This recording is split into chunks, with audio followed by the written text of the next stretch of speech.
Imagine waking up one morning and the world outside your window is not the one you know. The streets are gone. The cities silent. In their place, vast ancient forests stretching endlessly to the horizon. The air is thick, warm, and filled with sounds no human ear has heard in 66 million years.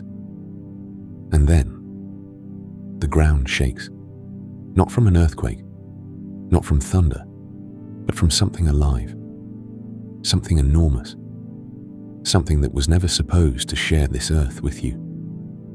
You press yourself against a tree, heart pounding, as a shadow passes overhead, blotting out the sun. A creature the size of a building moves through the tree line, its footsteps sending tremors through the soil beneath your feet. This is not a dream. This is Tuesday. For 66 million years, we have lived in a world shaped by their absence. Every mountain we climbed, every ocean we crossed, every civilization we built, all of it happened because one catastrophic day, a rock from space ended their reign and gave our ancestors a chance. But what if that rock never came? What if the asteroid that struck the Yucatan Peninsula on that fatal morning, 66 million years ago, missed by just a few thousand miles? What if it drifted silently past our planet, disappearing into the darkness of space, leaving Earth completely untouched? What would have happened to the dinosaurs? And more importantly, what would have happened to us? Tonight, we are going to explore one of the most extraordinary questions in the history of science and imagination. Not just, what if dinosaurs survived? But what if we survived alongside them? What if human beings, fragile, curious, brilliant human beings, had to find a way to exist on a planet still ruled by the largest creatures to ever walk the earth? Would we hide? Would we fight? Would we somehow learn to live together? This is not just a thought experiment. This is a journey built on real paleontology, real evolutionary science, and real history into a world that could have been. A world where every day was a negotiation between survival and wonder. A world where the story of humanity would look nothing like the one we know. So settle in. Let the weight of the day fall away from your shoulders. Close your eyes if you wish, and let your mind travel back through millions of years of silence, to a version of Earth that never forgot its oldest rulers. We begin 66 million years ago. The asteroid is coming. But tonight, it misses. Chapter 1. The world that survived. To understand what a world with living dinosaurs would look like, we first need to understand the world they already ruled. Because most of us, when we think of dinosaurs, picture the same image: a massive Tyrannosaurus rex standing in the rain, roaring into a stormy sky, or a long-necked Brachiosaurus reaching lazily into the treetops while the earth trembles beneath its weight. And yes, those creatures were real. Those moments happened, but the dinosaur world was so much more than that. It was a planet almost unrecognizable from the one we live on today. A planet of extremes, of towering fern forests and shallow inland seas, of temperatures that rarely dropped below what we would call a warm summer day, even near the poles. For over 160 million years, 160 million, dinosaurs were the undisputed masters of this world. To put that number in perspective, modern humans have existed for roughly 300,000 years. Our entire history, every empire, every invention, every war, every love story ever written, fits inside a tiny fraction of the time dinosaurs spent walking this earth. They were not a failed experiment. They were not primitive creatures stumbling toward extinction. They were the most successful large animals this planet has ever produced. Chapter 2. The Survivors of 66 million BC. By the time our story begins, in the world where the asteroid missed, the dinosaur family tree had already been growing and branching for over 160 million years, and it was extraordinarily diverse. In the skies above, pterosaurs, not technically dinosaurs, but their close cousins, ruled the air. Some were the size of small birds. Others, like the magnificent Quetzalcoatlus, had wingspans of over 10 meters, wider than a modern fighter jet. They soared on ancient thermal currents, scanning the landscape below with sharp, predatory eyes. In the shallow coastal waters, mosasaurs, enormous marine reptiles, hunted with terrifying efficiency. Some reached lengths of 17 meters, longer than a school bus. The ocean was not a place of safety. The ocean was their domain. And on land, the world was divided. In the open plains and forests of what we now call North America, Tyrannosaurus rex still reigned. But by the late Cretaceous period, the era where our story splits from real history, T-Rex was already beginning to evolve. Its eyesight was sharpening. Its brain was growing, slowly, relative to its body size. Some paleontologists believe that given another 10 million years, T-Rex descendants might have developed problem-solving abilities far beyond what we typically imagine. In what is now South America and Africa, belisaurids, fast, agile predators with powerful legs and surprisingly small arms, dominated the landscape. They hunted in ways we are still trying to understand. Some evidence suggests pack behavior, communication, strategy. In Asia, the dromaeosaurids, the family that includes Velociraptor, were already demonstrating something that made paleontologists deeply uncomfortable when they first discovered the evidence. They were smart. Not smart like a dog, not smart like a crow, but smart in ways that, given time, given millions of additional years of evolution, could have gone somewhere extraordinary. We will come back to that. Chapter 3. The Gentle Giants. But not every dinosaur was a predator. Not every dinosaur was a nightmare. For every T-Rex hunting at the edges of a forest, there were dozens, hundreds of herbivores going about their lives with a kind of slow, ancient dignity that is almost impossible to fully imagine.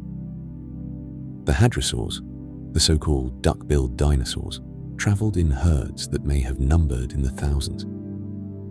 They communicated through elaborate crests on their heads, producing deep, resonant calls that carried for miles across open landscapes. They cared for their young. They had complex social structures. They grieved in their way when members of their herd were lost. The Triceratops, that iconic three-horned giant, was not simply an armored tank waiting to be eaten. It was a highly social animal, living in family groups, using its horns not just for defense against predators, but for elaborate, ritualized combat with rivals. Like deer today, locking antlers in the autumn light. And the ankylosaurs, armored like living fortresses, with club tails capable of shattering bone, were gentle creatures by nature, spending their days moving slowly through low vegetation, almost meditatively, like enormous living tanks that had simply decided there was no need to hurry. This was their world, violent in places, beautiful in others, ancient beyond comprehension, and it was still turning, still full of life, still evolving, still pushing forward, when the asteroid passed harmlessly through the night sky and disappeared. Chapter 4. What happens next? In our timeline, the real one, the asteroid hit, and everything changed. The impact sent billions of tons of debris into the atmosphere. The sky darkened. Temperatures plummeted. Plants died. the food chain collapsed from the bottom up. Within months, the largest animals on Earth began to starve. 75% of all species on Earth went extinct. The dinosaurs, all of them except for one small feathered lineage that would eventually become modern birds, were gone. And in the darkness and cold that followed, the small, warm-blooded, furry mammals that had been hiding in burrows and tree hollows for millions of years finally had their chance. Our ancestors, tiny, frightened, surviving on insects and seeds in a world that had just ended. They emerged into an empty world, and over the next 66 million years, they filled it. But in our story tonight, that moment never came. The sky stayed clear, the sun kept shining, the forests kept growing, and the dinosaurs kept living. Chapter 5. 66 million years of evolution. Here is where our thought experiment becomes genuinely extraordinary, because we are not asking what the world would look like if dinosaurs simply froze in place, preserved exactly as they were in the late Cretaceous, like insects in amber, never changing, never evolving. Evolution does not stop. Evolution never stops. Given 66 million additional years, the same amount of time that separates us from the asteroid impact, the dinosaurs of the late Cretaceous would have changed beyond recognition. Just as our ancestors went from small, frightened rodent-like creatures hiding in burrows to building the pyramids, composing symphonies, and sending robots to Mars, the dinosaurs, given the same span of time, would have become something entirely new. Some would have grown larger. Some would have grown smaller. Some would have moved into ecological niches we cannot easily predict. Some would have gone extinct, not from a catastrophe, but from the ordinary patient process of being outcompeted or failing to adapt to changing climates. And some, particularly those already showing signs of higher intelligence in the late Cretaceous, would have continued down a path that leads to a question scientists call the most haunting in all of paleontology. Could a dinosaur have eventually become intelligent? In 1982, a Canadian paleontologist named Dale Russell proposed something that shook the scientific community. He had been studying a dinosaur called Trudon, a small, fast, sharp-eyed predatory dinosaur from the late Cretaceous. Trudon had, relative to its body size, one of the largest brains of any known dinosaur. Its eyes were enormous, forward-facing, like a predator that needed to judge depth and distance. Its hands were partially manipulative, capable of grasping in ways most dinosaurs were not. Russell asked a simple question. If Trudon's lineage had continued to evolve for another 66 million years, following the same trajectory it was already on, what would it look like? He built a model. He called it the Dinosauroid. It stood upright. It had a large, rounded skull, 3-fingered hands capable of fine manipulation, a brain-to-body ratio approaching that of a human being. It was, in essence, a reptilian person. Russell was careful to say this was speculation, a thought experiment, not a prediction, but the science behind it was real. The trajectory was real. And the question it raised has never fully gone away. In a world where dinosaurs survived, would intelligence have evolved twice? But we are getting ahead of ourselves. Because before we reach that question, before we can ask what a dinosaur civilization might have looked like, we need to go back to the moment when, in this alternate world, something small and warm-blooded began to change. Something that, even in a world still ruled by ancient giants, refused to disappear. Our ancestors, still here, still surviving, still becoming. The mammals did not disappear when the asteroid missed. They simply stayed small and waited. Chapter 1. the mammals who refused to disappear. They were small, impossibly small, by the standards of the world they lived in. The largest mammals alive in the late Cretaceous, in both our timeline and this alternate one, were roughly the size of a modern badger. Most were far smaller, mouse-sized, shrew-sized, creatures that spent their entire lives moving carefully through the shadows, avoiding attention, eating whatever they could find in the dark hours when the great reptiles slept. For over 100 million years, this had been the mammal strategy. Stay small, stay hidden, stay alive. And it had worked. While dinosaurs grew to impossible sizes, while pterosaurs ruled the skies and mosasaurs patrolled the oceans, the mammals had quietly perfected the art of invisibility. They burrowed underground. They climbed into the highest branches of trees, too thin to support larger predators. They came out at night, when their warm-blooded metabolism and their large, sensitive eyes gave them an advantage in the darkness. They were survivors. Not heroes, not conquerors, just survivors. But survival, given enough time, has a way of becoming something more. In the world where the asteroid missed, the mammals did not suddenly inherit the Earth. There was no catastrophe to clear the field, no winter of darkness and cold to eliminate their competition. Instead, they faced the same world they had always faced, a world owned by dinosaurs, and they had to find a way to keep living in it. Chapter 2. 60 million years of patience. Here is something that often surprises people when they first encounter it. In our real timeline, the one where the asteroid hit and the dinosaurs disappeared, it took almost 15 million years after the extinction event for the first large primates to appear. And it took another 50 million years after that for the first recognizably human creatures to emerge. Evolution is not fast.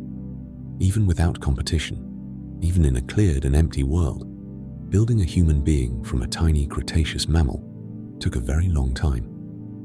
In our alternate world, that process would be even slower, because the mammals were not in an empty world, they were in a crowded one. A world where every ecological niche, every food source, every territory, every advantage was already occupied by creatures that had been perfecting their hold on it for over 160 million years. The pressure on the mammals was not to grow larger and more powerful. The pressure was to become smarter. In evolutionary biology, there is a concept called an evolutionary arms race. It describes what happens when two species are in constant competition with each other. Predator and prey, parasite and host, rival and rival.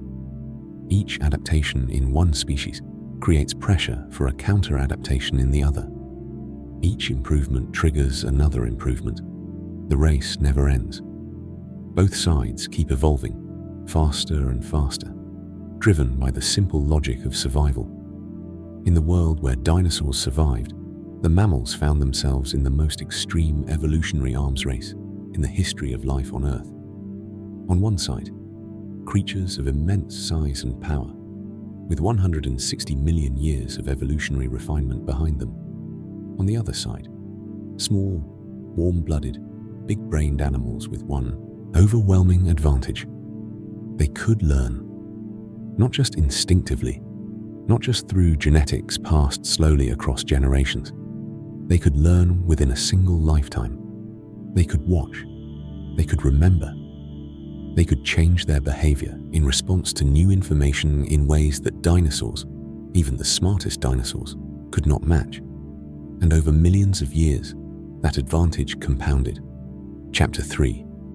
The first primates. In a world that never emptied, in our real timeline, the first true primates appeared approximately 55 million years ago, in the warm forests of what is now Africa and Asia. They were small, tree-dwelling creatures with forward-facing eyes and grasping hands, perfectly adapted for life in the forest canopy. In our alternate world, primates would still have appeared. The evolutionary pressures that created them, the advantages of binocular vision, of manual dexterity, of larger brains for navigating complex social groups, would still have existed, but they would have appeared in a very different context. Instead of descending from the trees into a world of open grasslands and moderate-sized predators, these early primates would have looked down from their canopy homes onto a landscape still patrolled by large theropod dinosaurs, still dominated by massive herbivore herds, still fundamentally organized around rules that had been in place for tens of millions of years. Coming down from the trees in this world was not an option. Not yet. And so, the primates stayed up. For millions of years, they lived almost entirely in the trees, moving through the canopy with increasing skill and confidence, developing more sophisticated social structures, communicating in more complex ways, passing knowledge from parents to offspring, not just through instinct, but through observation, through imitation, through something that was not quite language, but was beginning to move in that direction. Their brains grew, slowly, steadily, generation by generation. Not because there was some predetermined plan, not because evolution was aiming at anything in particular, but because in a world full of large, powerful predators, intelligence was the only currency that mattered. Chapter 4. The world below. While the primates evolved in the canopy above, the world below them continued its own extraordinary story. The dinosaurs, remember, were not standing still either. 66 million years of additional evolution had changed them profoundly. The massive sauropods, the long-necked giants of the Jurassic, had largely given way to more specialized forms. Some lineages had grown even larger, adapted to new vegetation patterns as the continents continued their slow drift. Others had shrunk dramatically, filling ecological niches that in our world would be occupied by large deer or cattle. The great predators had diversified. T-Rex descendants in North America had split into multiple species, some larger and more powerful, others faster and more agile, a few showing the beginnings of social hunting behavior that made them exponentially more dangerous than their ancestors. In Asia, the descendants of Troodon and its relatives had continued their extraordinary neurological development.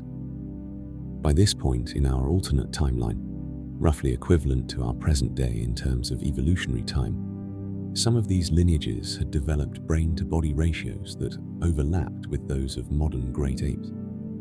They used tools, simple tools, sticks and stones initially, but tools nonetheless.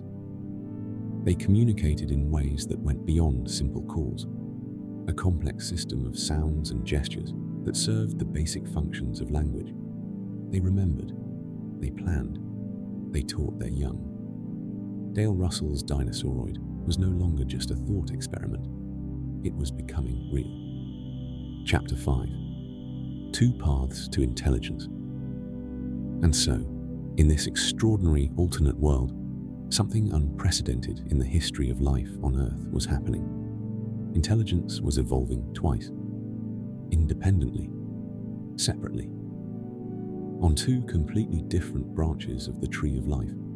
The mammalian primates, up in their canopy world, developing their social brains and their grasping hands and their slow accumulating wisdom, and the dinosaurian troodontids, down on the forest floor, developing their own version of intelligence, faster in some ways, shaped by different pressures, organized around different social structures, but pointing toward the same extraordinary destination: awareness, self-awareness, the capacity to look at the world and ask, why?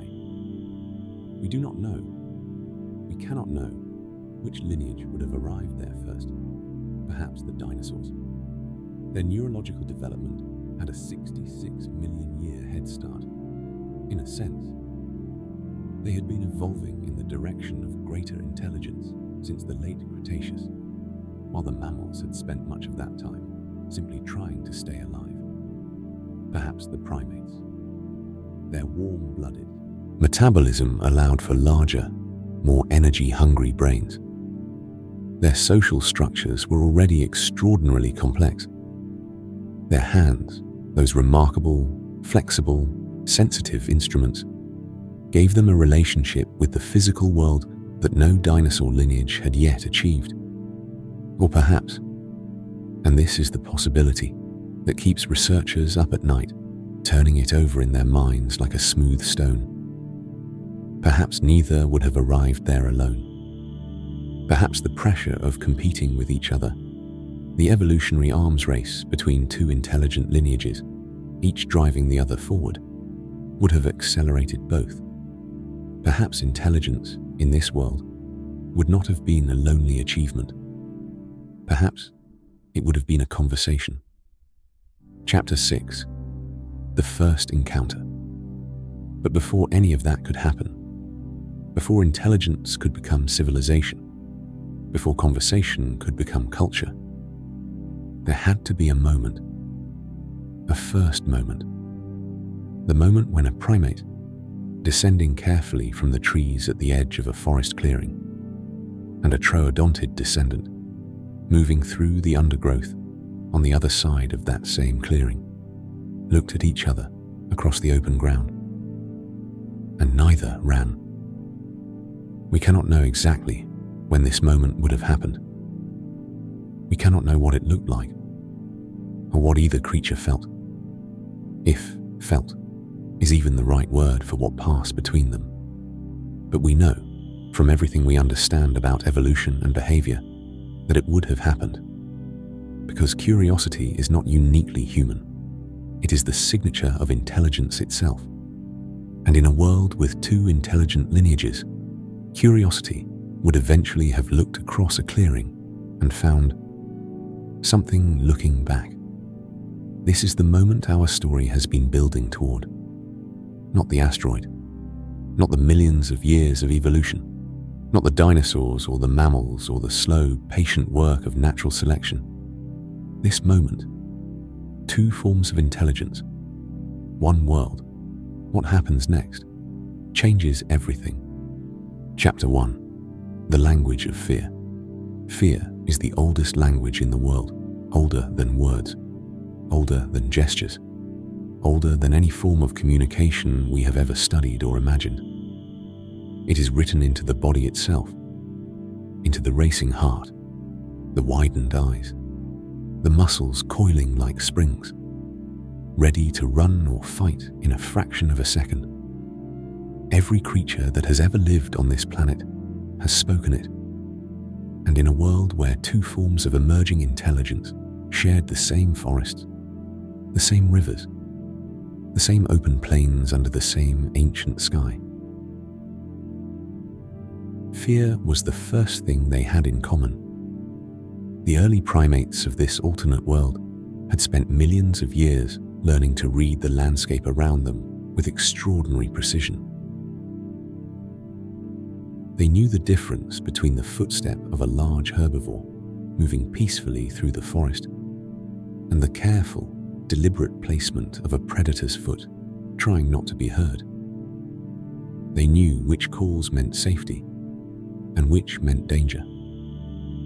They had mapped, in their minds, the territories of every significant predator within their range, their patterns, their habits, their preferred hunting hours. This knowledge was not written down. It was not taught in any formal sense. It was passed from mother to child through 1,000 small moments of attention. A touch on the shoulder, a shift of the eyes, a sudden stillness that meant, stop, listen, don't move. It was the beginning of education and one of the most important lessons, learned early, reinforced constantly, passed down across hundreds of generations, was this: the upright ones are different. Chapter 2. The upright ones, the troodontid descendants, by this point in our alternate timeline, roughly equivalent to our present day in evolutionary terms, were not the lumbering giants of popular imagination. They were lean, fast, standing between 1 and 2 meters tall, depending on the specific lineage. Their scales had largely given way, over millions of years of evolution, to something closer to fine, short feathers, a legacy of their theropod ancestors, who had been feathered since long before the asteroid would have struck.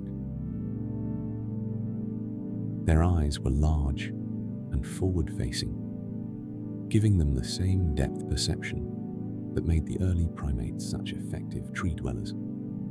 Their hands, 3-fingered, dexterous, were capable of manipulation that no earlier dinosaur lineage had achieved, and they moved through the world with a quality that the primates, watching from the canopy above, had learned to recognize and respect above all others.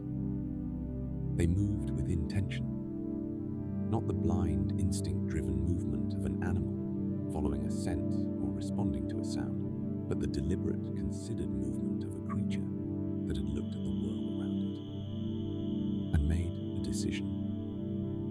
The primates had a name for them, of course. Not a word, not yet, but a sound. A specific vocalization that meant, roughly translated into the concepts we would use today, the ones who think. It was not said with admiration, not yet. It was said with the particular quality of fear reserved for things that cannot be easily predicted. A charging herbivore is terrifying, but it is understandable. You know what it will do. You know how to get out of its way. A predator following a scent is dangerous, but it is following rules, ancient rules, written into its biology over millions of years. Rules you can learn, rules you can use. But a creature that looks at you, really looks at you with those large, forward-facing eyes, and then does something you did not expect. That is a different kind of danger entirely. Chapter 3. The first conflict. It would be comfortable to imagine that the first meetings between these two intelligent lineages were peaceful, curious. Two forms of emerging awareness, recognizing something of themselves in the other, reaching across the evolutionary divide with open hands. But that is not how the world works. That is not how it has ever worked. The first conflicts between primate groups and troodontid groups were not wars. They were not even fights in most cases. They were competitions. Competition for food, for territory, for the best denning sites, the best water sources, the best hunting grounds at the edges of the great forests where the large herbivore herds grazed. Both groups were smart enough to recognize valuable resources.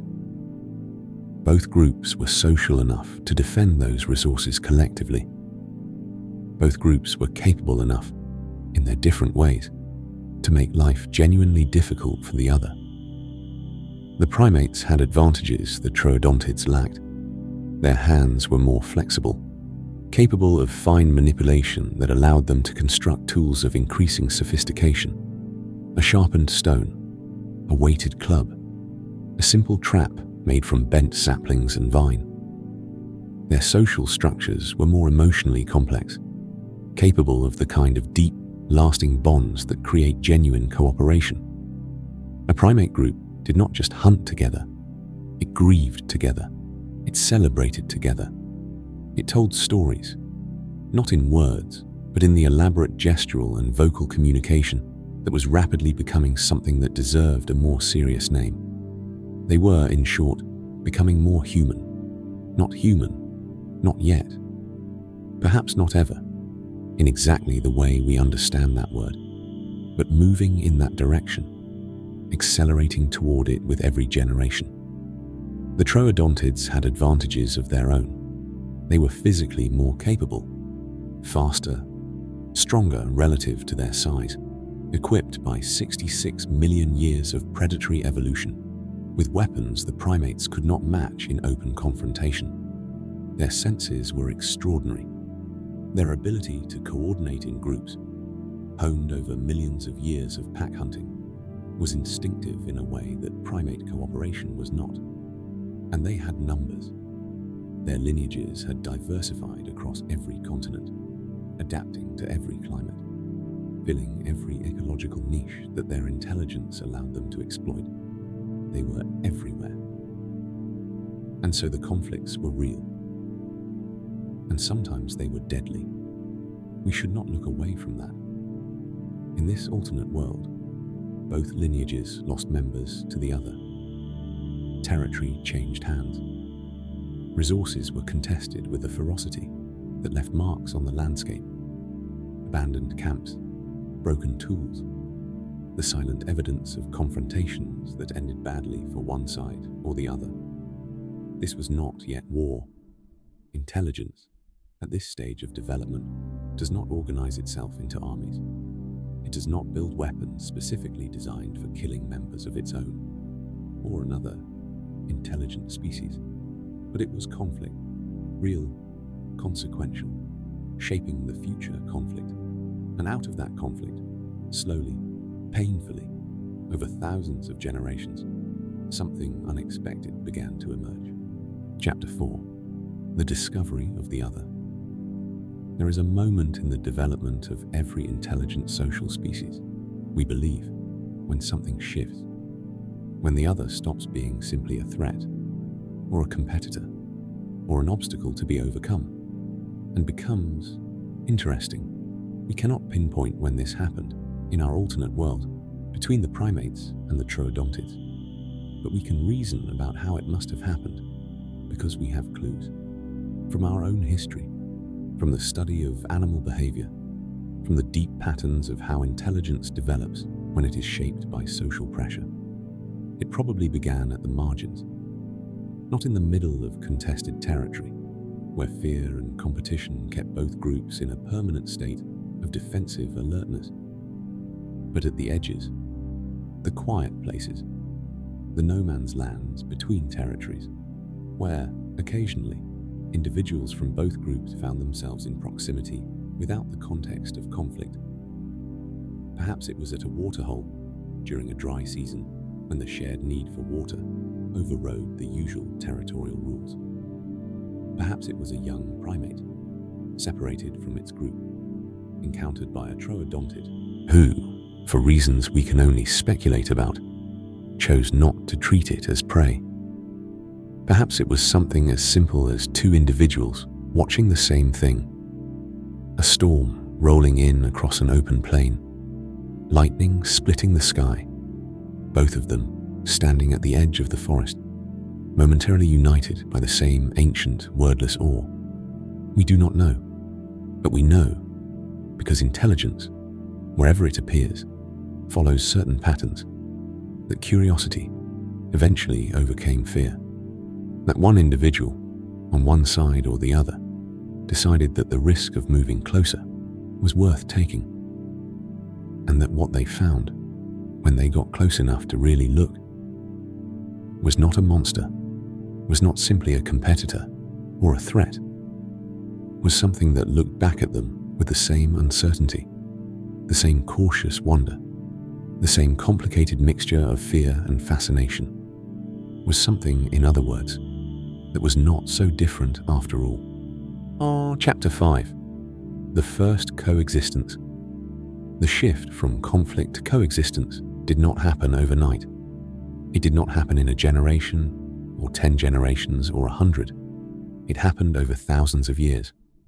Gradually, unevenly, with reversals and setbacks and periods of renewed conflict that must have seemed to those living through them like proof that peace was impossible. But it happened. The first signs were small, almost invisible, from the outside. A primate group that shifted its territory slightly, not fleeing from a troodontid group, but positioning itself nearby, close enough to observe, close enough to learn from the other group's responses to the landscape. A troodontid group that began to recognize individual primates, not as interchangeable members of a competing species, but as specific individuals with specific behaviors and specific histories. Recognition, the beginning of relationship. Then something more remarkable. Communication, not language, not yet, but the deliberate use of sound and gesture across the species boundary. Warning calls that one group learned to interpret from the other. Alarm responses that, when one group saw a large predator approaching, inadvertently, and then deliberately, warned the other group as well. Shared information, the most fundamental unit of cooperation. And once information began to flow between them, once both groups understood that the other could be a source of knowledge rather than simply a source of danger, the dynamic began to change in ways that neither group could have predicted or planned. They were learning from each other. Chapter 6. The Alliance. The word alliance implies intention, planning, a decision made consciously by individuals who understood what they were agreeing to.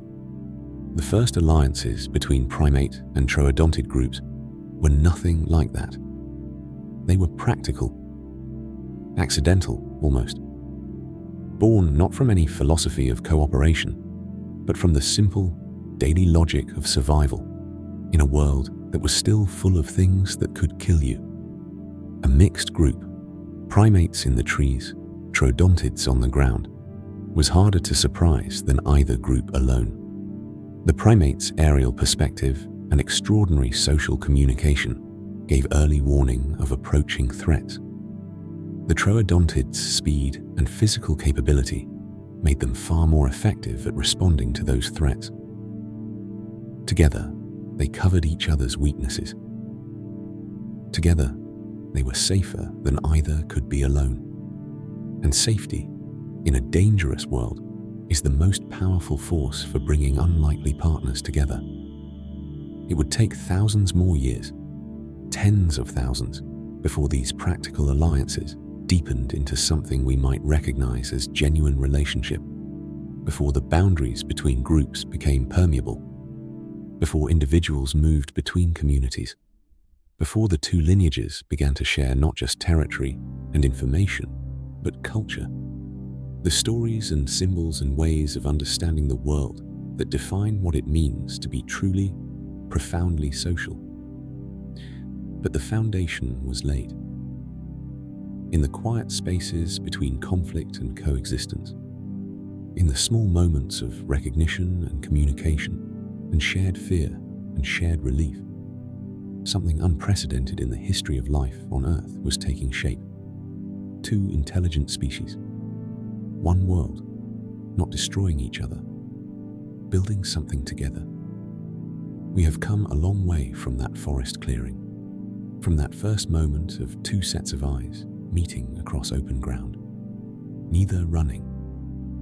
The world they built together, the civilization that grew from those first tentative alliances across hundreds of thousands of years of shared history, is what we turn to next. Chapter 1. The first cities. We build cities because we are afraid of the dark. That is not poetry. That is history. Every great human settlement in our timeline, every city that has ever risen from the earth, from the earliest Sumerian villages to the towering skylines of the modern world, began with the same impulse. The impulse to gather, to put walls between yourself and the wilderness, to light fires that burn through the night and say to everything out there in the darkness, we are here, we are many, we are not alone. In our alternate world, that impulse was amplified beyond anything our own history can fully prepare us for, because the darkness in this world contained things that our ancestors never had to face. The first permanent settlements in this alternate world were not built by one species. They were built by two. Necessity, that oldest and most honest of architects, had drawn the primate groups and the troodontid groups together, long before either had developed anything we would recognize as formal planning or social organization. The practical alliances of the forest had deepened over tens of thousands of years into something more structured, more intentional, more permanent. The earliest settlements were simple: a defensible location, high ground ideally, with clear sight lines in every direction, a reliable water source nearby. The remnants of both groups' sheltering traditions combined into something neither would have built alone. The primates contributed what millions of years of arboreal living had perfected: an instinctive mastery of vertical space, of construction in 3 dimensions, of using height as both refuge and advantage. Their structures rose upward, platforms and walkways woven into the fabric of living trees, connected by rope bridges and ladders that their flexible hands could navigate with ease. The troodontids contributed what their predatory heritage had given them: an understanding of perimeter, of territory, of the psychological value of clearly marked boundaries. Their contributions to the settlement spread outward along the ground, carefully positioned to maximize defensive coverage, laid out with the same spatial intelligence that had once organized hunting territories across open plains. Together, the result was something neither could have imagined alone: a city that grew in 2 directions simultaneously, upward and outward, vertical and horizontal, 2 different relationships with space, woven together into a single extraordinary place. Chapter 2: The Invention of Language. Every civilization is built on language, not tools, not fire, not agriculture. Language. Because language is what allows knowledge to travel beyond the individual who discovered it. Language is what turns a single insight into a shared understanding. Language is what makes culture possible. The accumulated wisdom of thousands of generations, stored not in DNA, but in words. In our timeline, human language evolved once. Slowly, over hundreds of thousands of years, from the gestural and vocal communication of our primate ancestors, through increasingly complex systems of shared meaning, until, somewhere between 100,000 and 50,000 years ago, something clicked into place. The full, recursive, generative, infinitely flexible system we call human language emerged, and it changed everything. In our alternate world, language did not evolve once, it evolved twice, separately, independently, following different paths shaped by different anatomies and different social structures, and different relationships with the world. Primate language in this world would have developed along lines we can partially predict from our own experience. Highly tonal, rich in emotional nuance, organized around social relationships and the complex, ever-shifting dynamics of group living.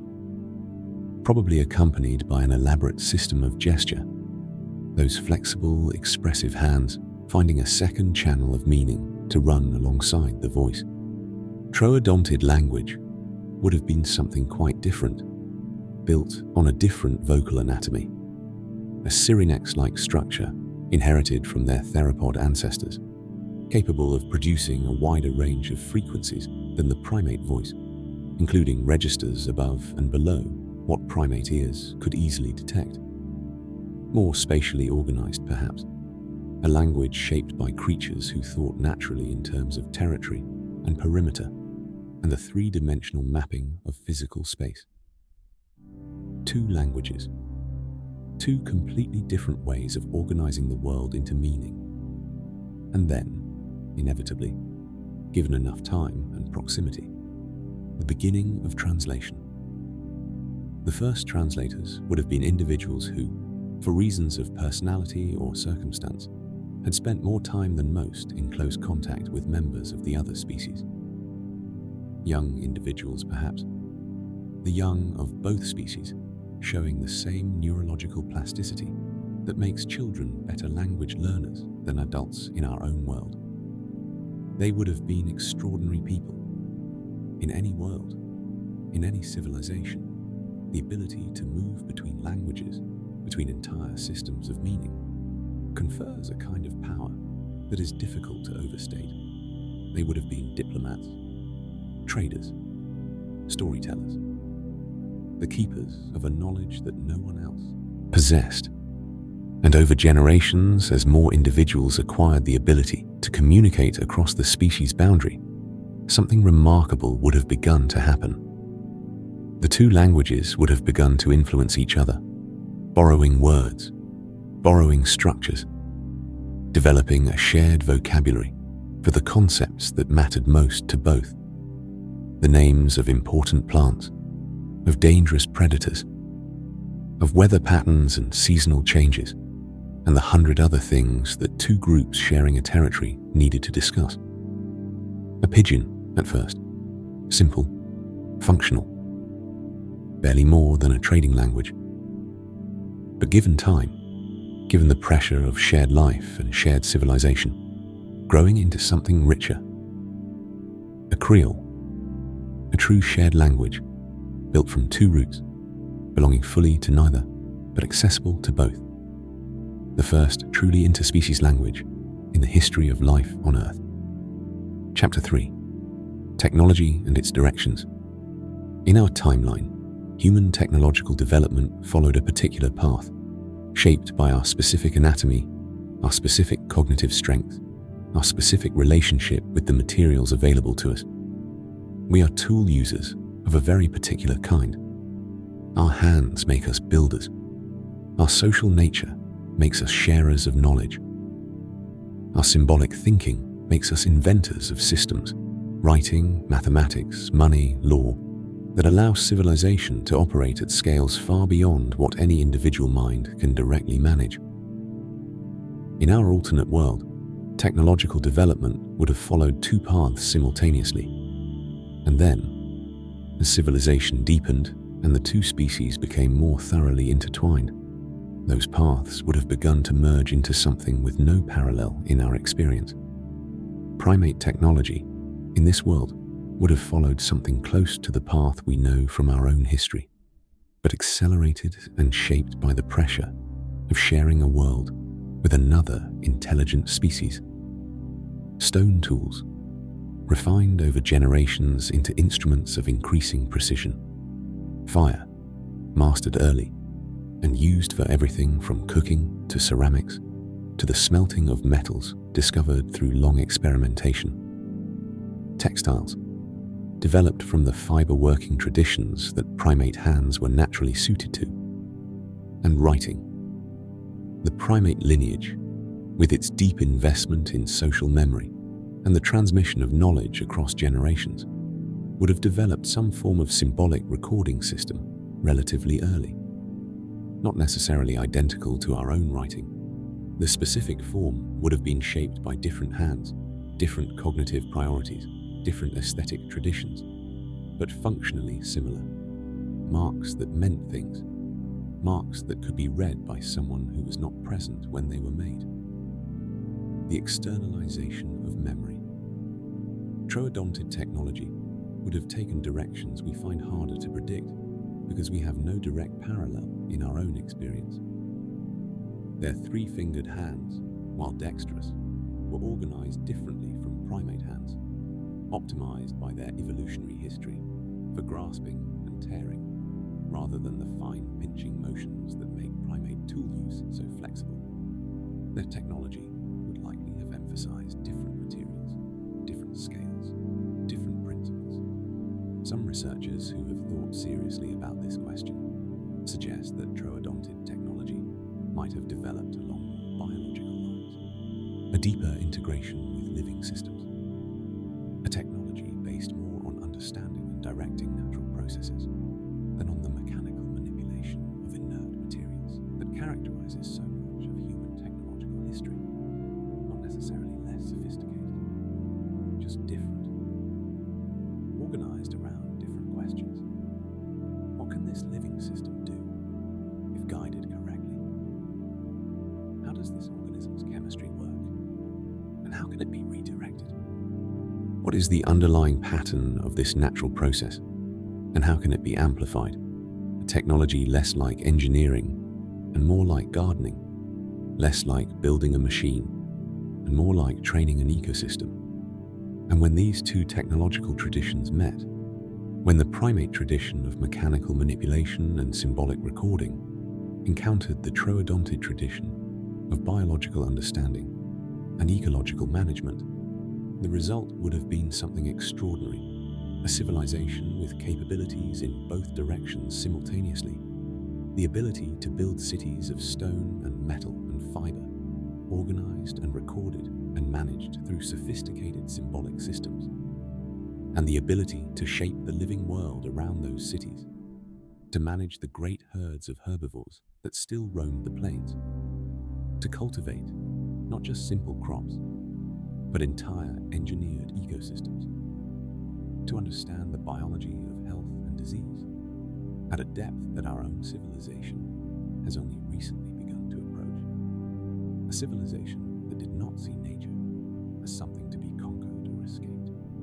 because it had been built from the beginning in partnership with creatures that were themselves part of nature, in ways the primates never quite forgot. Chapter 4: The Great Predators. And what happened to them? We have been talking about civilization, about language and technology, and the slow, extraordinary process of two intelligent species building a shared world. But we have been avoiding a question that you have probably been asking since the beginning of this story. What about the other dinosaurs? Not the troodontids, not the intelligent lineage that became civilization's partners. The others, the large ones, the dangerous ones, the T-Rex descendants, still hunting in the great forests of North America. The pack predators of Asia and Europe, smarter than their ancestors, but still fundamentally organized around the logic of the hunt. The enormous herbivore herds that still shaped the landscape of every continent. What happened to them as civilization spread? The honest answer is, many things happened, and not all of them were good.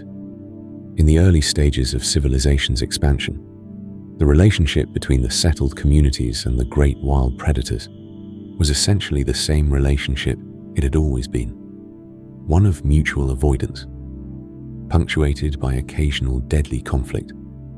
The settlements were designed, in part, to keep the predators out. The walls and perimeters and watchfires that both species contributed to their shared cities were not symbolic. They were functional. They kept things alive that would otherwise have been eaten. But as civilization grew, as settlements expanded into territories that had previously been wild, the pressure on the great predator populations increased, not through deliberate extermination at first, but through the quieter, more insidious process of habitat reduction.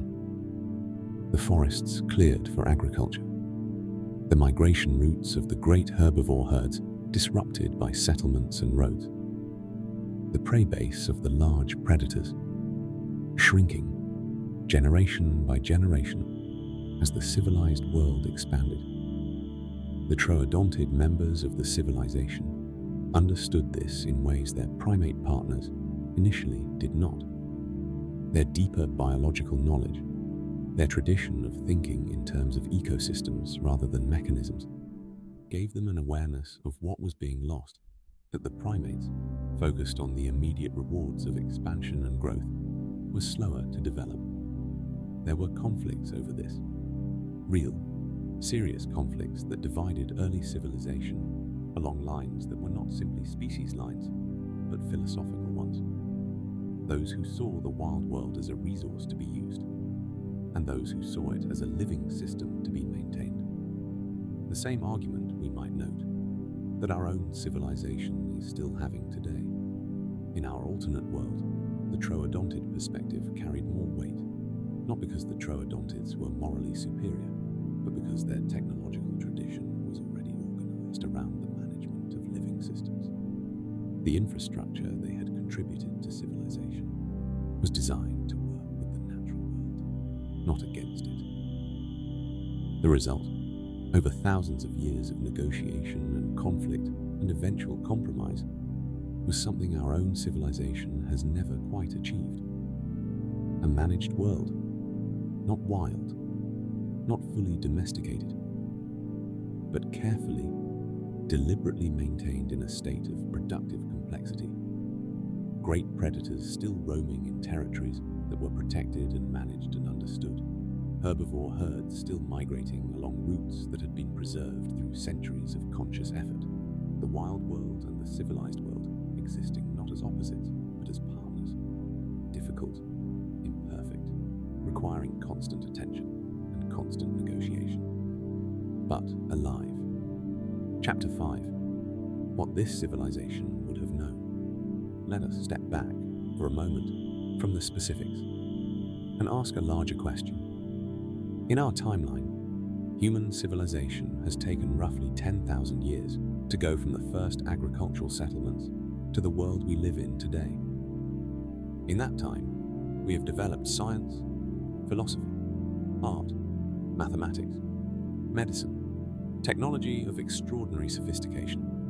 We have also made extraordinary mistakes, destroyed ecosystems, driven thousands of species to extinction, built weapons capable of ending our civilization in hours, created economic systems that leave billions of people in poverty, while a small number live in unimaginable luxury. We have done all of this alone.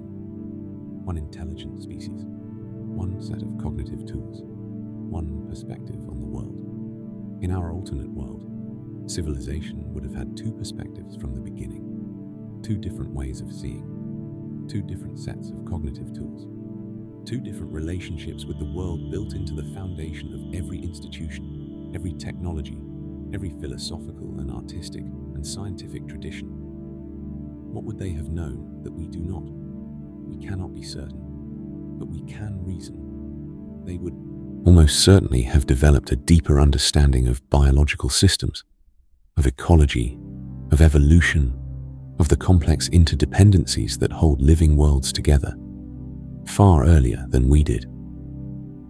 The troodontid tradition of biological thinking, combined with the primate tradition of systematic analysis and recording, would have produced something like modern ecology, thousands of years before our civilization even began to ask the right questions. They would likely have developed a different relationship with the concept of intelligence itself, living alongside another intelligent species, genuinely different, genuinely alien in many ways, and yet genuinely capable of partnership and communication and shared meaning, would have made it impossible to maintain the illusion that intelligence is a single thing with one correct form. They would have known from the beginning that there are multiple ways to be smart, multiple ways to understand, multiple ways to build a mind that works.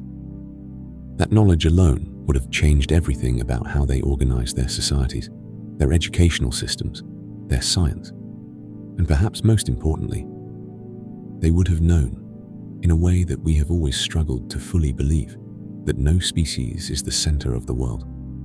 We have spent most of our history, most of our civilizational history, operating on the assumption, conscious or not, that we are the point of everything, that the world exists for us, that other creatures are resources or obstacles, or at best, things to be protected out of a kind of generous condescension.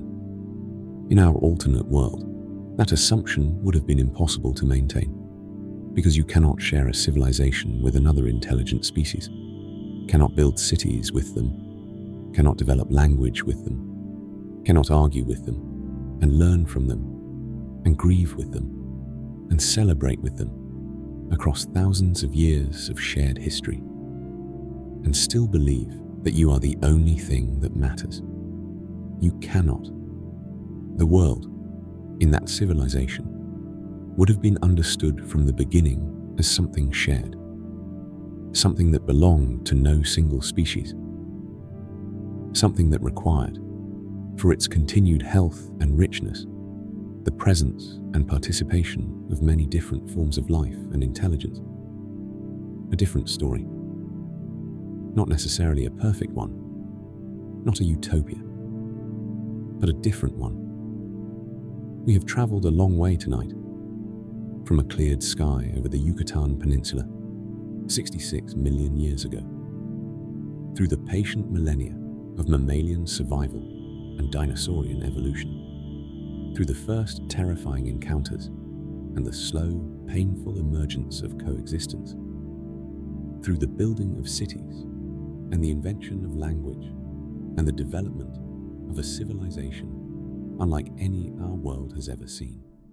And now we come to the last part of our journey, not forward into speculation about what that civilization might have become, but inward into the question that has been waiting quietly beneath everything we have discussed tonight. What does it mean? What does it really mean that none of this happened? That the asteroid did not miss? That the sky went dark? That the dinosaurs died? And that we are here, alone, in a world that might have been so different? There is a particular kind of sadness that has no name in English. Other languages have tried to capture it. The Portuguese call it saudade, a longing for something beautiful that is gone, or that perhaps never was. The Welsh speak of hiraeth, a homesickness for a home you cannot return to, or that may never have existed at all.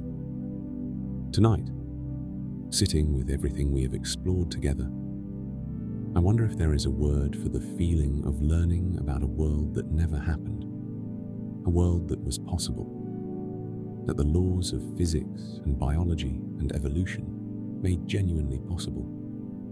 That required only one small change, one asteroid shifted by a few thousand miles in the cold silence of space, to become real, and yet did not.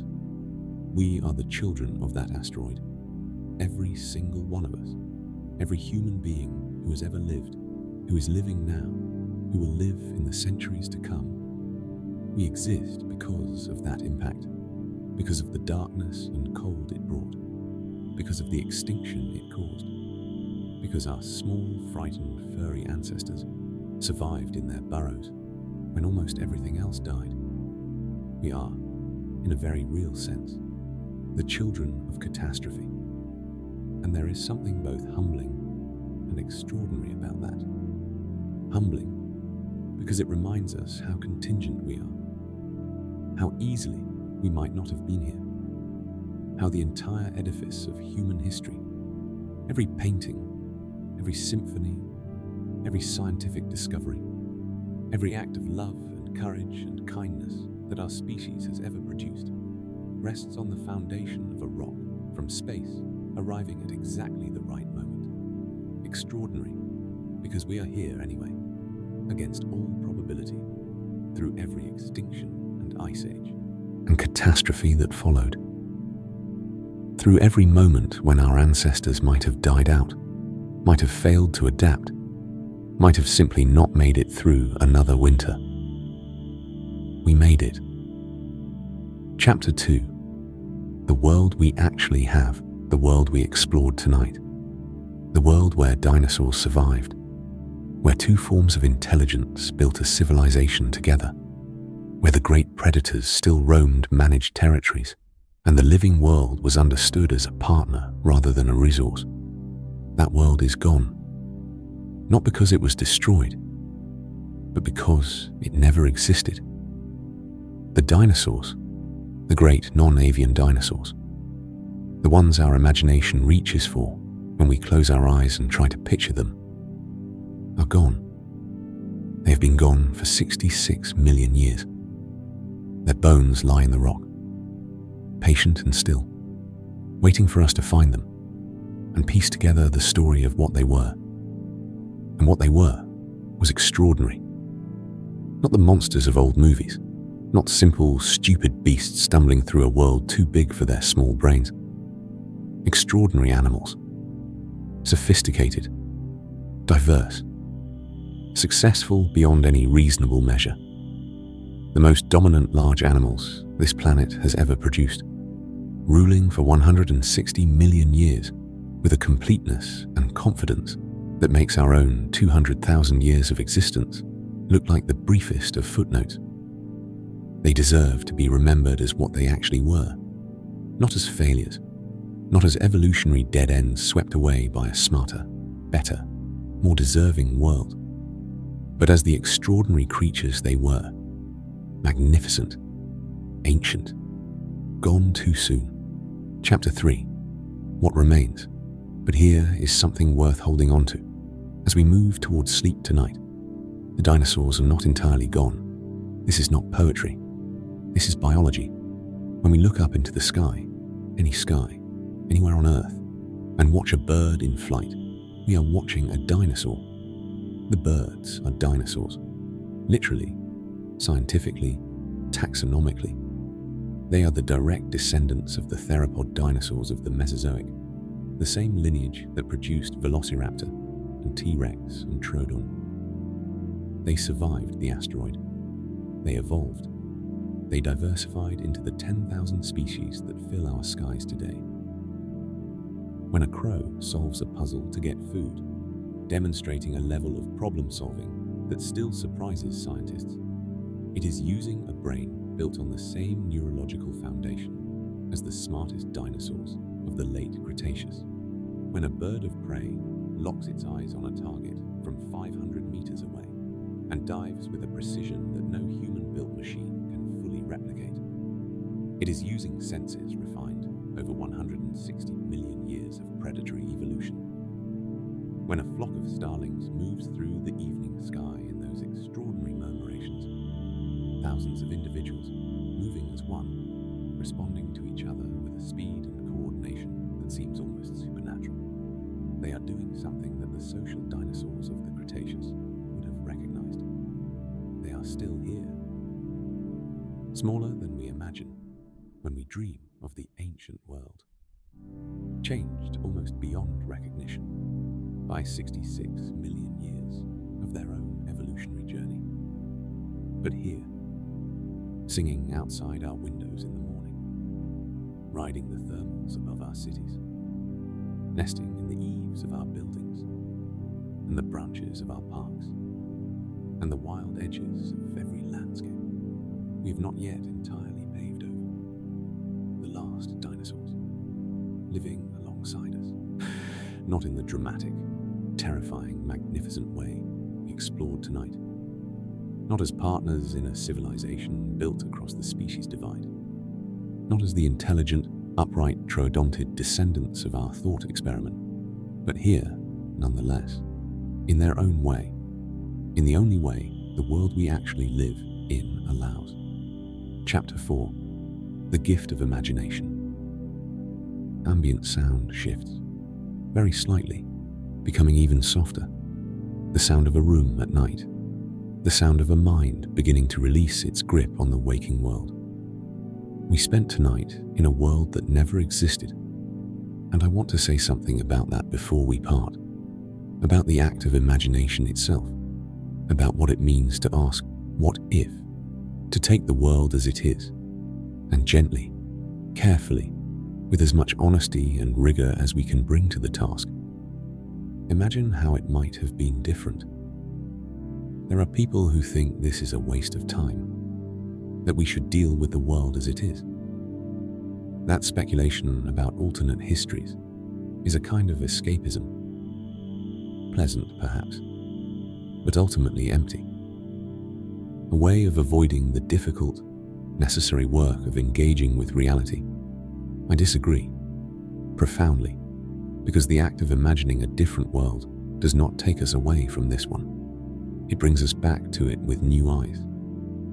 When we imagine a world where two intelligent species built a civilization together, where the accumulated knowledge and perspective of two completely different ways of being smart were woven into the foundation of everything, we are not escaping the fact that our civilization was built by one species alone. We are seeing that fact more clearly, feeling its implications more fully, understanding, perhaps for the first time, what it might mean, what we might be missing, by being the only intelligent species on a planet that was, for so long, full of them. When we imagine a world where the troodontid tradition of biological thinking shaped civilization's relationship with the living world from the very beginning, where ecology was not a late arriving science, but a founding principle. We are not pretending that our world made different choices. We are understanding our world's choices more clearly, seeing them as choices rather than inevitabilities, understanding that other paths were possible, are still possible. Chapter 5. Returning. It is late now. The world outside is quiet. The cities are settling into their nighttime rhythms. The deep, slow breathing of millions of people releasing the weight of the day, turning inward, moving toward the soft country of sleep. And somewhere outside, if you listen carefully, you might hear a bird. Even now, even in the deepest part of the night, while some birds sing through the darkness, nightingales in the old forests of Europe, mockingbirds in the gardens of North America, the calls of owls, those ancient hunters whose night vision and silent flight are the product of the same evolutionary history that produced every bird that has ever lived. Dinosaurs, singing in the dark, the last survivors of a world we have spent tonight imagining. Let their calls be the last thing you carry with you tonight. Not the T-Rex, roaring in the rain. Not the troodontid, looking across a clearing with those large, intelligent eyes. Not the vast, unknowable span of 66 million years stretching between their world and ours. Just the bird, singing in the dark outside your window, carrying in its small, warm body the memory of an ancient world. A living thread connecting you, right now, in this moment, to everything we have explored tonight. Chapter 6. Sleep. Let your body settle now. Feel the weight of it against whatever surface holds you, the ancient, reliable weight of a body that has carried you through another day. Let your shoulders drop. Let your jaw release.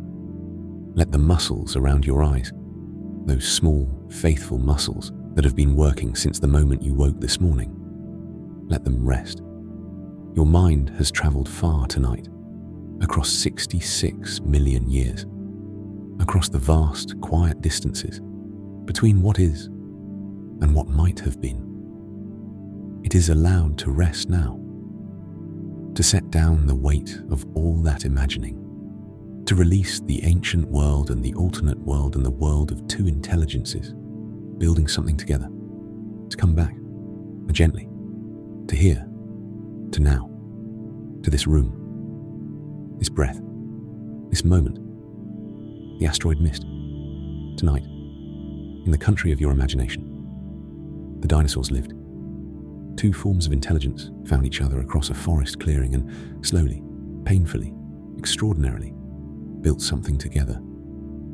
And then you came back, as you always do, as you always will, to the world that actually is, which is, in its own way, in the way of birds singing in the dark, in the way of 66 million years of patient survival, in the way of a species that climbed down from the trees and looked up at the stars and began, against all probability, to ask why.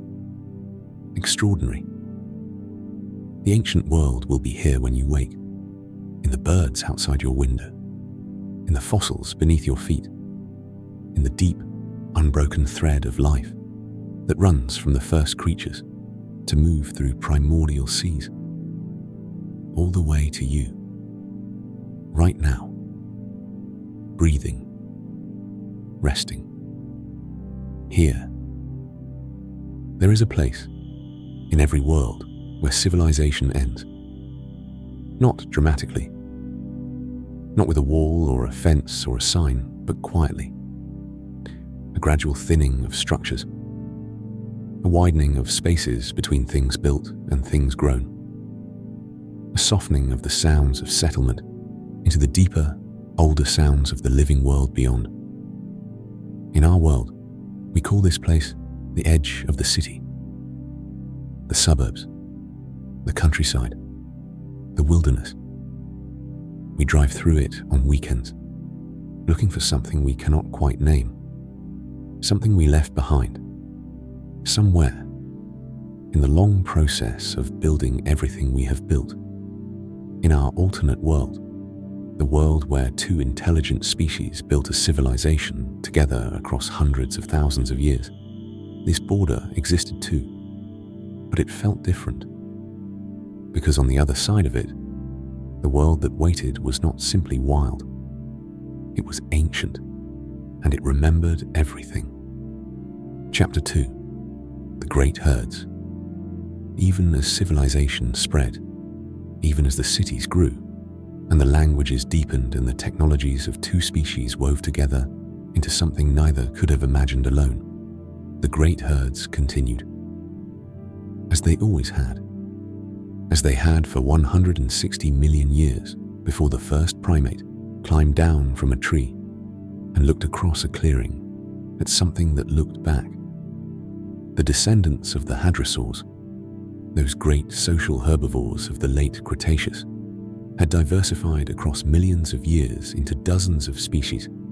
Some were smaller than their ancestors, adapted to forest life, moving in tight family groups through the managed woodlands at the edges of the civilized world. Others had grown larger, adapted to the vast open grasslands that covered the interiors of every continent, moving in herds so enormous that their passage across the landscape left marks visible from high ground for weeks afterward. They did not know they were being managed. They did not know that the migration routes they followed, routes that felt, to their ancient instincts, like the natural contours of the land itself, had been carefully maintained for thousands of years by the biological engineers of the civilization that shared their world. They simply moved, as they always had, as they always would. And watching them move from the high observation platforms that both species of the civilization had built at the edges of their managed territories was considered, in that world, one of the great privileges of a life well lived. Not as entertainment, not as spectacle, but as a kind of education that no school could provide, a reminder of scale, of time, of the extraordinary patience of the living world which had been doing what it did, growing, moving, eating, dying, being born, for so long that the entire history of civilization was, from its perspective, barely a breath. Children of both species were brought to these platforms, to watch, to be quiet, to understand in the wordless way that only direct experience can teach, that they were not the center of the story, that the story was much larger than them, and that their responsibility, as the intelligent species of this world, as the ones who could plan and build and manage and choose, was not to control that larger story, but to protect it. Chapter 3. What they dreamed. We do not know, we cannot know, what the people of this alternate world dreamed about, but we can reason about it, because dreams, for all their strangeness, are built from the materials of waking life, from the fears and wonders and unresolved questions that the conscious mind carries through the day and releases, imperfectly, into the dark. And the people of this world carried things that we do not. They carried the daily reality of sharing their civilization with beings genuinely different from themselves. The particular kind of cognitive flexibility required to move between two languages, two ways of seeing, two completely different relationships with the physical world, and to find in that movement not confusion but richness. They carried the knowledge of the great herds beyond the city's edge, the awareness, always present somewhere beneath the surface of daily life, that the wild world was still there, still vast, still ancient, still full of things that could kill you if you forgot to pay attention. They carried the weight of responsibility, the understanding, built into their civilization's foundations by the troodontid tradition of biological thinking, that the managed world required constant, careful, humble tending, that nothing could be taken for granted, that the health of the living world was not a background condition of civilization, but its most fundamental achievement, requiring more intelligence and more effort to maintain than any city or technology or work of art. And perhaps, this is speculation, but honest speculation, they dreamed about us. Not us specifically, not humans from an alternate timeline, sitting in dark rooms, listening to the story of their world, but something like us. A world where the intelligence had developed alone, where only one species had made the long climb from forest to civilization, where the cities had been built without the troodontid tradition of biological thinking woven into their foundations, where the wild world had been treated, from the beginning, as an obstacle rather than a partner. They might have dreamed of that world the way we dream of falling, with a particular quality of relief upon waking, that it was not real. Both species looked up. This is perhaps the most universal thing we can say about intelligence.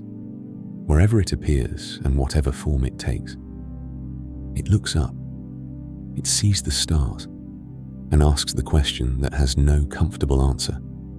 The question that keeps coming back, generation after generation, in every language and every philosophical tradition that intelligence has ever produced. What is out there? Are we alone? In our world, we have been asking that question for thousands of years. We have built telescopes and radio receivers and sent small metal ambassadors into the darkness between stars, carrying golden records with the sounds of our world, whale song and wind and the voices of children, in case something out there is listening. We ask it as a single species, with one kind of mind, one set of questions shaped by one evolutionary history.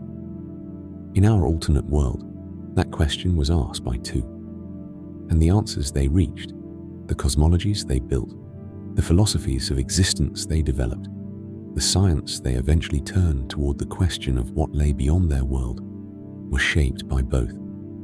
The primate tradition brought its gift for abstraction, for mathematics, for the symbolic systems that allow intelligence to reason about things it cannot directly perceive, for the particular human quality of believing, against all evidence of personal mortality, that the story continues, that it matters, that the universe is, at some level, a place where meaning is possible. The troodontid tradition brought something different, a deeper intuition for systems, for the way things connect, for the understanding, built into their biological thinking from the very beginning, that nothing exists in isolation, that every organism, every planet, every star is part of a web of relationships so vast and so complex that intelligence, for all its power, can only ever see a small part of it. Together, their astronomy was not just a science. It was a philosophy, a way of understanding the universe as a living system, incomprehensibly large, incomprehensibly old, but organized at every scale by the same principles that organize the managed ecosystems of their world: connection, relationship, interdependence. The universe, in their understanding, was not a collection of objects moving through empty space. It was a conversation. Chapter 5. The gift they left. Every civilization leaves something behind.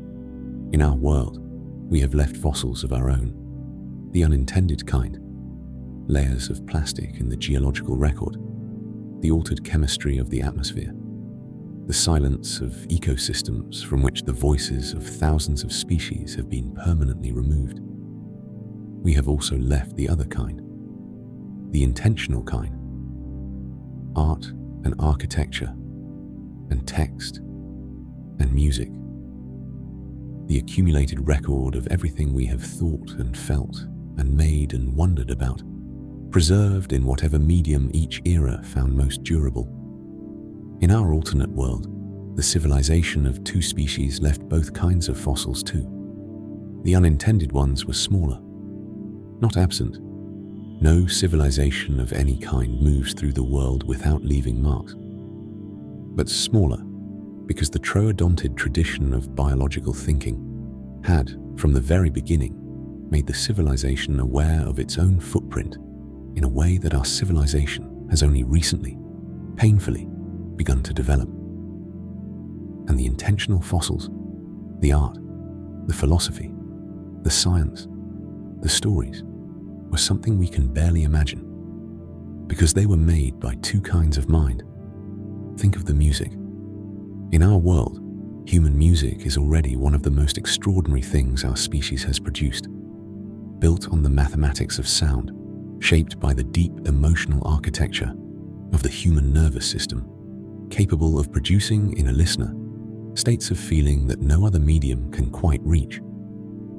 Now imagine music built on two nervous systems simultaneously, two different relationships with sound, the primate ear and the troodontid syrinx, with its wider frequency range, its different harmonic sensibilities, its ancient connection to the theropod, calls that had echoed across prehistoric landscapes for millions of years, music that contained frequencies we could not hear, emotional registers we do not have words for, structures of sound organized by principles of biological thinking that our music theory has never developed. We cannot hear it. We cannot imagine it. Not really. Not fully. But we can feel, in the reaching for it, the outline of what we have never had, the shape of a door we never opened. We have traveled far tonight, further, perhaps, than any previous journey we have taken together. Not just through time, though we have traveled through 66 million years of it, not just through space, though we have moved across continents and ecosystems and the managed borders of a civilization unlike any our world has ever seen, but through possibility, through the territory of what might have been. And now, as the night deepens around you, as your body settles more completely into rest, as the thoughts of the day grow quieter and more distant, as the world outside your window moves through its own ancient rhythms of darkness and wind, and the small sounds of living things going about their nocturnal business, it is time to come home. Home to this world, the one that actually is, with its one intelligent species, carrying alone the weight of questions that might have been shared, with its wild places, smaller than they should be, quieter than they used to be, but still there, still ancient, still full of the patient, extraordinary business of being alive, with its birds, the last dinosaurs, singing in the dark outside your window, carrying in their small warm bodies the memory of a world so different from ours that imagining it requires everything we have. This world, our world, is enough. Not because it could not have been richer, not because the losses are not real, or the mistakes not serious, or the roads not taken not worth mourning, but because it is ours, because we are here, in it, right now, breathing, wondering, still capable, after everything, of looking up at the stars and asking why, still capable of lying in the dark and imagining a world where the asteroid missed, still capable, in other words, of the thing that makes us extraordinary. Not our cities, not our technology, not our art or our science or our languages, but this reaching, this refusal to accept that the world as it is exhausts all the worlds that are possible, this insistence, quiet, persistent, fundamentally human, that somewhere beyond the edge of what we know, something wonderful is waiting.